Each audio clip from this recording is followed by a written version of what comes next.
DOCTYPE has got to be one of the most confusing things about HTML.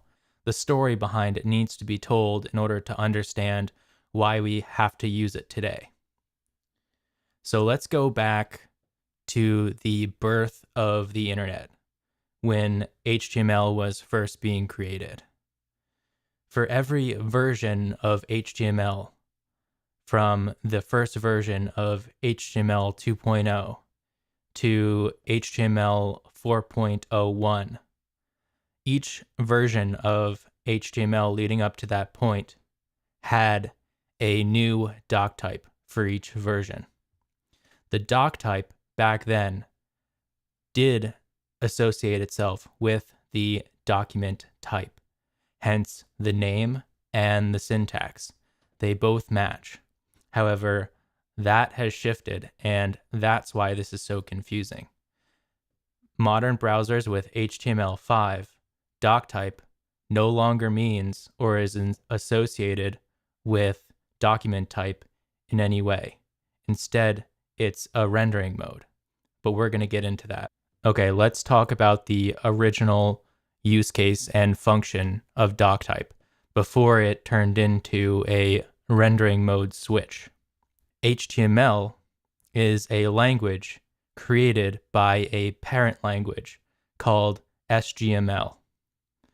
SGML has some general rules for HTML, like be home at 6 for dinner, clean up your room, and chew with your mouth closed.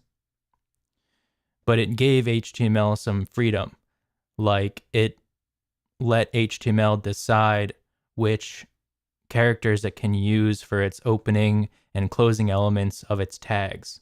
It also gave HTML the ability to create its own element names, things like that. And all of these decisions that are specific to HTML, like these tags and element names, were saved in a .dtd file and referenced at the top of the page as the first line in a doctype declaration. This doctype defined the document type for that HTML version. So the reason why developers would put the doctype as the first line in their code originally was so that they could run it in an SGML validator. And this let them say, am I making any mistakes in my HTML? Do I have any typos? Am I using all the correct element names? Things like that. And this was really useful because there wasn't much to go on back then in terms of documentation. It's really important to note that the SGML validation happened outside of the browser separately before the developer uploaded their site to a server for their site to be run in a browser. The browser never installed SGML. It never looked at the doctype file with that DTD. It was never downloaded. The browser didn't care at all. The second reason why a developer back then would put a doctype in their HTML was simply to document which HTML version that they were using or trying to follow. This let them look back at their older code and go, oh, I was trying to write this version of HTML. And other associates or developers working on the project could also see, oh, the original developer was using this version of HTML. It was an established way to define which version of HTML was being followed. Now, there's a second piece to this story, and it has to do with the original browsers when the internet first was created. There were two main companies that were competing for the most users to use their browser. That is Netscape and Internet Explorer. This era was called the Browser Wars for a reason. Microsoft launched Internet Explorer 4, and they threw a party. And this party had a big logo of their big E for Internet Explorer. And some of their employees decided to take that logo after the party and dump it on Netscape's lawn. This was a battle. They were all trying to implement the most features the quickest. It was a race to the finish, and the features implemented had a lot of bugs. And if some features in Internet Explorer didn't work in Netscape, that was good because the two were competing. This was war. The websites made during this time were really messy. No one really knew how to properly write HTML because there was no official standard yet. Code written during this time was so bad it had a name: Tag Soup. Once the browser war was over and Internet Explorer won, because they were installed on Windows, the operating system, it was an unfair competition, to be honest. They needed to figure out a way to move on and create new standards without breaking the older sites that were made with Tag Soup. So they created different browser modes. The first mode was Quirks mode. That'll handle all of the sites that were made during the browser wars. And the sites that are new and upcoming would use a different rendering mode called Standards mode. So now you can kind of picture being in the shoes of a browser engineer. And the browser engineer needs to know how to activate certain browser modes for different sites. If the browser can look at a site and go, yeah, that's written really badly, that's written in Tag Soup, we should activate Quirks mode so that that site kind of standalone and looks the way it is intended, even though it's written poorly.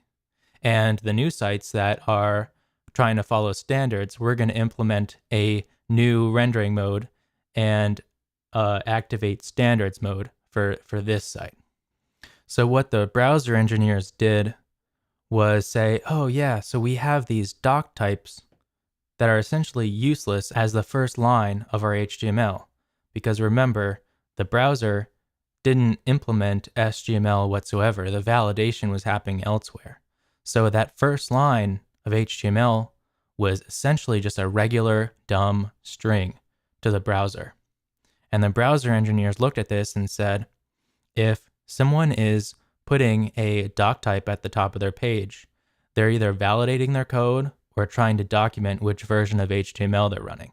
And this person probably isn't writing Tag Soup.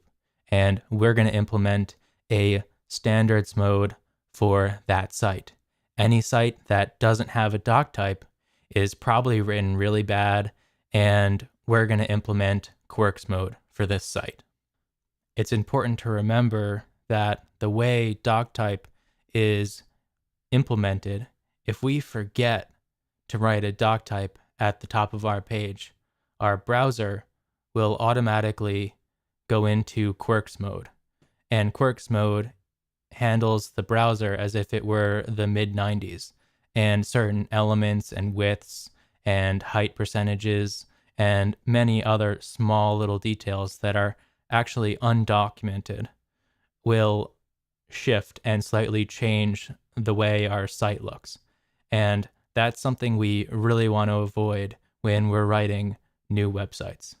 So this is why understanding the history of DOCTYPE and how it was used as a heuristic is really important, and why even today we have to remember, put the DOCTYPE HTML at the top of the page as the first line. With HTML5, things have changed even more because there's a very big difference between HTML4 and HTML5. HTML5 was rebuilt as a completely new language that is still backwards compatible with HTML4. So HTML5 does not associate itself with SGML at all because it's a new language written from the ground up. So the original purpose of DOCTYPE, handling the document type for SGML, is completely gone.